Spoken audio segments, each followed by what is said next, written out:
Verjetno ste že slišali za pregovor, da ima zdrav človek 1000 želja, pa nov avto, nujno, kar sosed ga ima tudi, ne? Pa nove obleke, pa to, pa ja, pa sem, pa tja. Ampak bolan človek ima pa samo eno željo, in sicer biti zdrav. V Sloveniji ne samo zdravniki, tudi zdravilci in drugi izvajalci kažejo veliko poti do zdravja. In še vedno opazujemo, da se vse prevečkrat zgodi, da to odgovornost za lastno zdravje pravzaprav prenesemo na zdravnike, medicinske sestre, zdravilce in vse ostale, medtem ko je to naša stvar.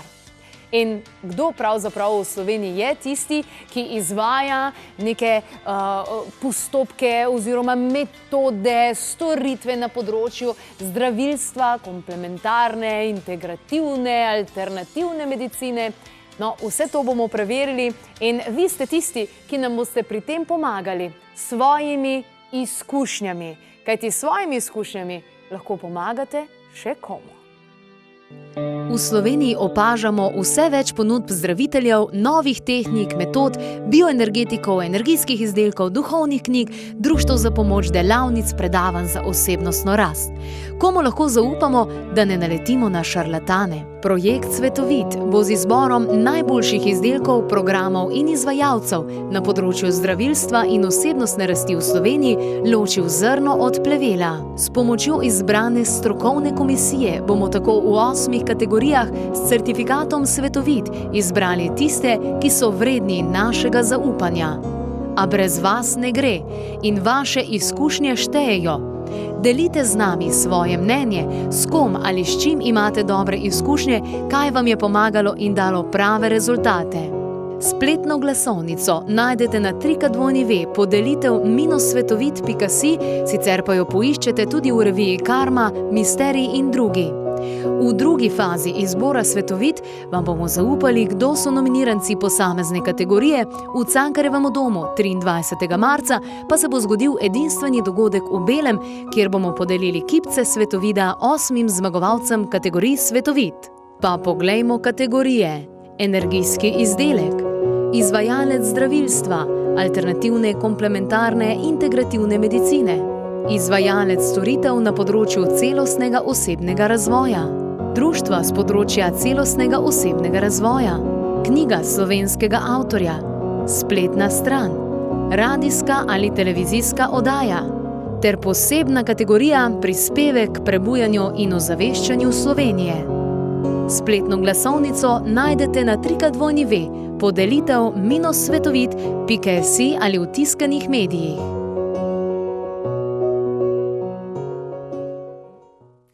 Takole malce smo se zaklepetali, kajti v naši družbi je komisija tisti, ki bodo podali svoje poglede na nominirance. Zdaj smo seveda v prvi fazi, ko štejejo tisti vaši glasovi oziroma vaše izkušnje. In lepo pozdravljeni in dobrodošli. Torej v naši družbi je Mateja Senica iz inštituta Bion, ki bodo ponudili predvsem tak znanstveni pogled na vse te zadeve. Ivan Soče v naši družbi, publicist, pisatelj, avtor knjige Hipokrat je bil kuhar, krasna knjiga, sicer debela, ampak krasna knjiga. In pa doktor Resnik je danes prav tako v naši družbi družinska zdravnica, kaj ne da? Družinska zdravnica, ja. Tako, se pravi, imamo pokrite različne poglede. Malce ste že klepetali, ne, da ste pravzaprav kar dobra kombinacija. Jaz mislim, da smo ugotovili prvič, da neka energija med nami zakrožila in smo se v določenih stvarih strinjali. Ne. Vsak od nas bo v to komisijo vnesel en svoj pogled. Tistega, jaz osebno bom tistega, da pač preverjam, ali so neke, bom rekel, čisto osnovne medicinske zahteve pri tem zdravljenju, komplementarnih terapijah zadoščene, tako da se ne posega v področje, ki bi lahko resno ogrožali uporabnike teh različnih komplementarnih terapij, metod ali česarkoli. Jaz bom enako kritičen, tako kot tudi te uradne, farmacevtske, državne, šolske, kakor hočete medicine, tudi do te alternativne. In tudi pri alternativni medicini moramo imeti dokaz o učinkovitosti določenih metod, zdravilcev in tako dalje, tako da bomo na to temo tudi kaj rekli. Ko smo ravno o dokazih, o učinkovitosti, to pa je pravzaprav vaše področje na inštitutu Bion. Tako je, na inštitutu Bion pa bomo sodelovali tako, da bomo testirali bioenergijske sposobnosti zdravilcev, terapevtov oziroma izvajalcev raznih metod. Kot tudi izdelkov pravzaprav. Tako je, tudi izdelkov, zaščitnih in tistih, ki imajo energijski vpliv. Ja, moram reči, da je nad vse zanimiv projekt ravno zaradi tega, ker nihče se še tega ni lotil pravzaprav, pa bi bilo dobro, da ugotovimo, kaj nam lahko pomaga, zakaj nam lahko pomaga, v katere zanke mislite, da se ponavadi ljudje ujamejo, ko mogoče obupani čakajo na tisti termin pri svojem zdravniku, pa rečejo, mogoče lahko pa sam prej kaj naredim. Katere so tiste zanke mogoče? Po mojem prepričanju je prvi korak je posledica tega nezadovoljstva s to uradno medicino. Ljudje velikokrat ugotovijo, da je ta uradna medicina nemočna, da jih ne obravnava celovito.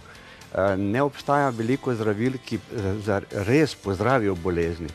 In takrat se zatečejo neki drugemu načinu pomoči in potem so pač grejo k zdravilcem.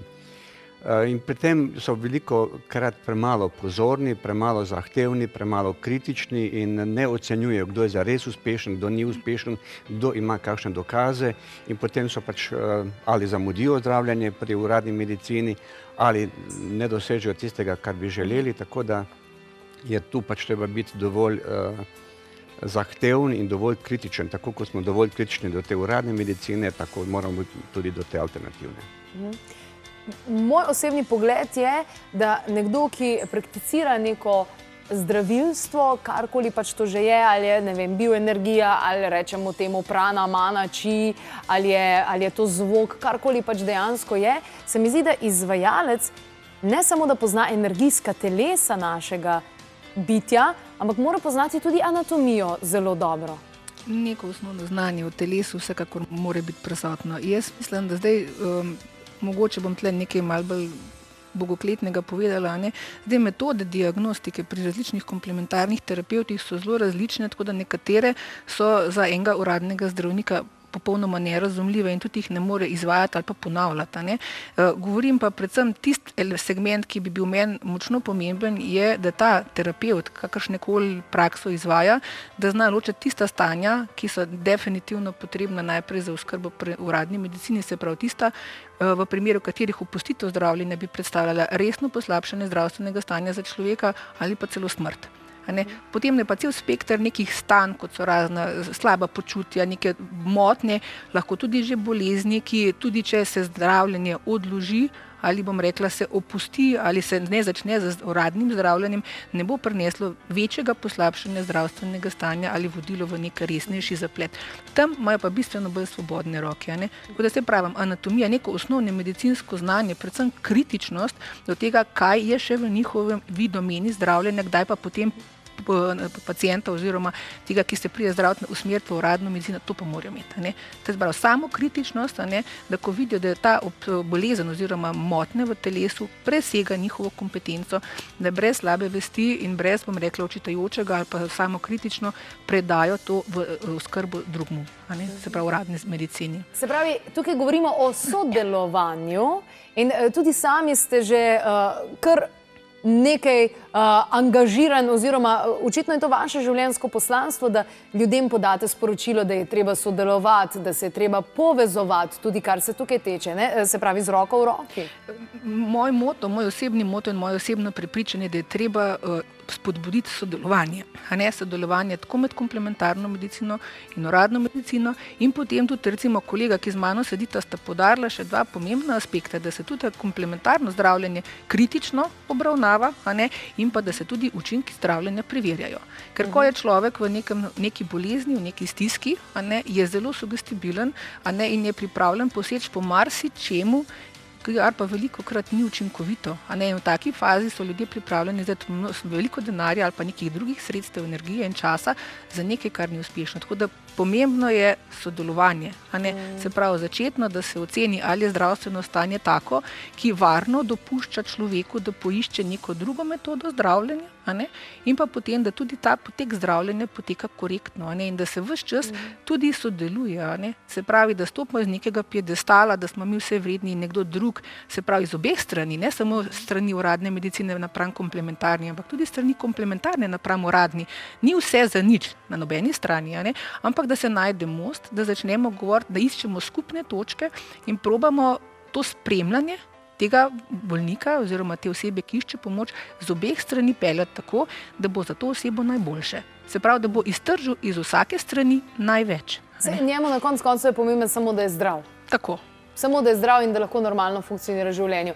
Na Inštitutu Bion že kar nekaj časa opravljate različne meritve, preverjate tako izdelke, energijske izdelke, kot dejansko sposobnosti teh različnih zdraviteljev.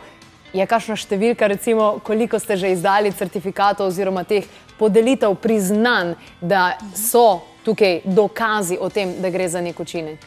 Ja, v 15 letih smo opravili že skoraj 180 testiranj.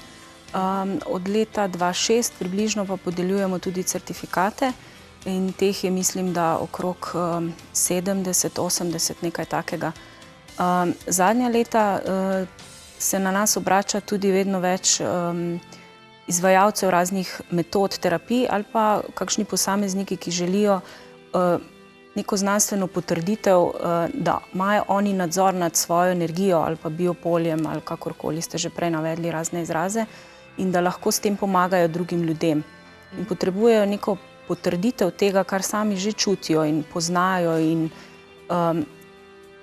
vejo, da to deluje, samo kot en dokaz, da tudi lahko ljudem, ki se na njih obračajo, potem pomagajo na ta način, ker bi rekla, da znanstveno testiranje, ki ga upravljamo z 3 metodami, ki jih uporabljamo, mi izvedemo meritve na ljudeh. To je nam zelo pomembno, zato ker te terapije, ki se izvajajo na ljudeh. Ne testiramo na živalih ali kako drugače, ampak uporabimo za to človekovo telo in pa tudi vodo. In rezultate na koncu analiziramo, statistično obdelamo, podamo v grafih, interpretacijo, tako da tudi vsi ljudje lahko to preberejo potem. Je pa pomembno, da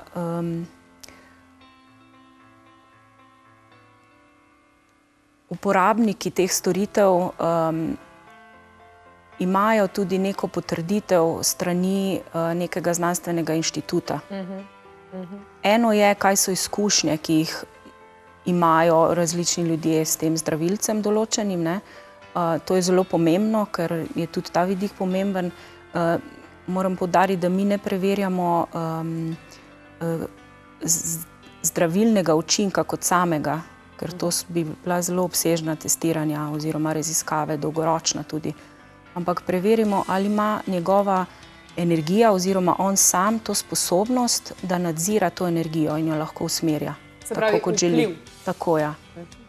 Vpliv na vodo, vpliv na dejansko. Moram reči, da sem se malce poglobila v vaš način testiranja in me res navdušuje, ker dejansko človek, ki pride, ne more niti do placebo efekta prideti. Preprečite tudi to. Tako, osebe, ki sodelujejo pri tem testiranju, ne vejo, kdaj bo terapevt nanje vplival, kdaj pa ne.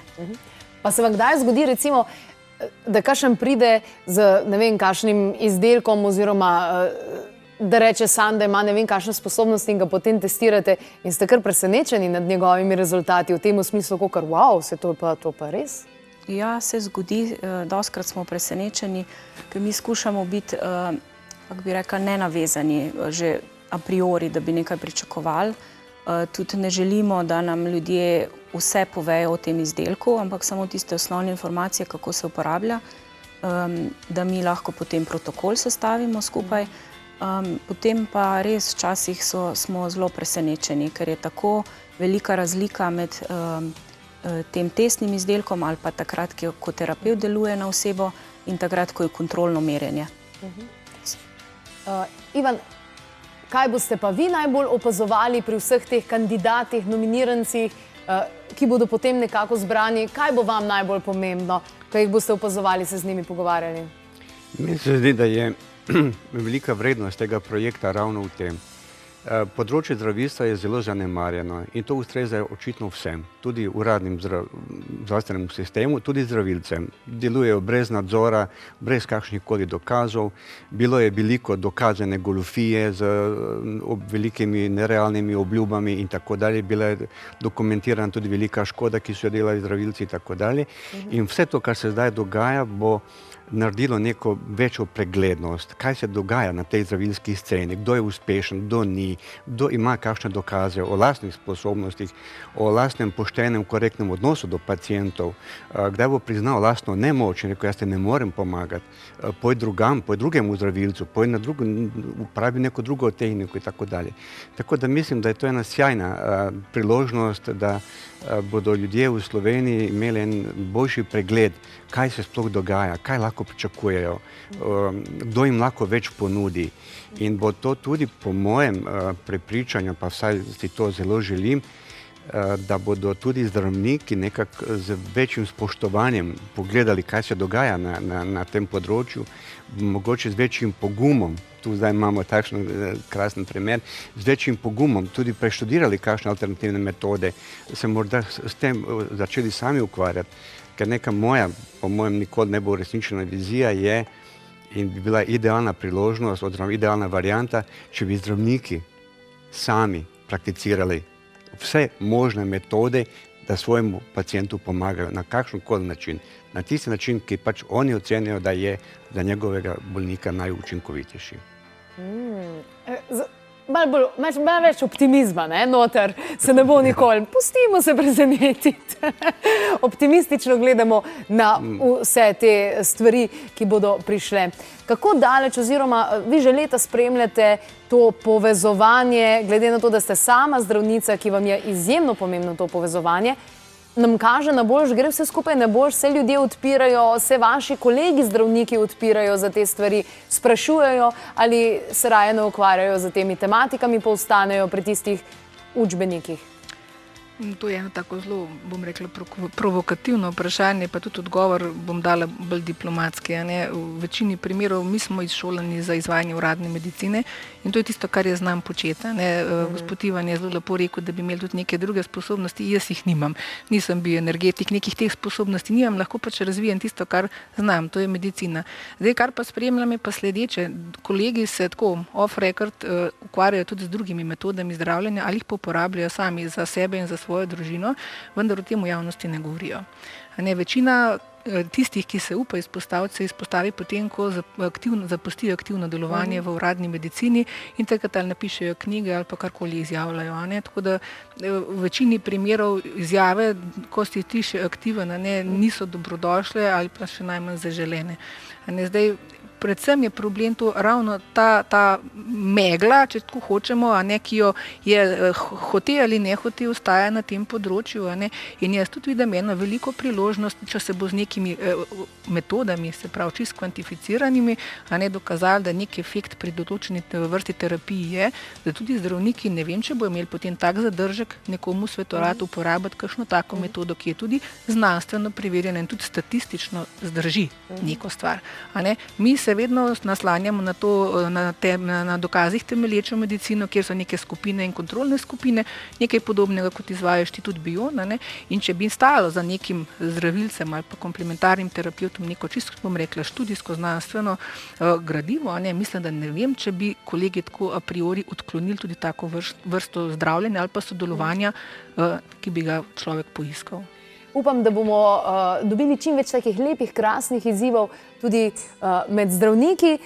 Recimo, lep primer je dr. Suzana Landripet, ki sicer deluje na sosednjem Hrvaškem. Sama je sicer toksikologinja, zdravnica in ona pravi, da ima krasne odzive med svojimi kolegi, da so se zdaj tudi oni šli izobraževati na različnih načinih, kjer spoznavajo tudi energijsko telo in da jo pravzaprav podpirajo pri tem. Tako da, evo, krasna zgodba in take lepe zgodbe bomo tudi mi doživeli, prav? Najlepša hvala vsem trem, ki ste danes prišli. Takole, spoštovani gledalci in gledalke, zdaj ste zvedeli in zdaj veste, če imate kakršnekoli izkušnje na kateremkoli področju. Preverite glasovnice, najdete jih v reviji Karma, v reviji Misterij in seveda v prihajajočih tudi drugih številkah drugih revij. Sicer pa, če imate dostop do interneta, najlažje vtipkate www.podelitev-svetovit.si in tam izpolnite glasovnico. V vseh ostalih nadaljnjih korakih pa vas bomo seveda z veseljem obveščali. Zaključek tega projekta pa 23. marca v Ljubljani v Cankarjevem domu na takem slavnostnem dogodku v belem. Lepo bo.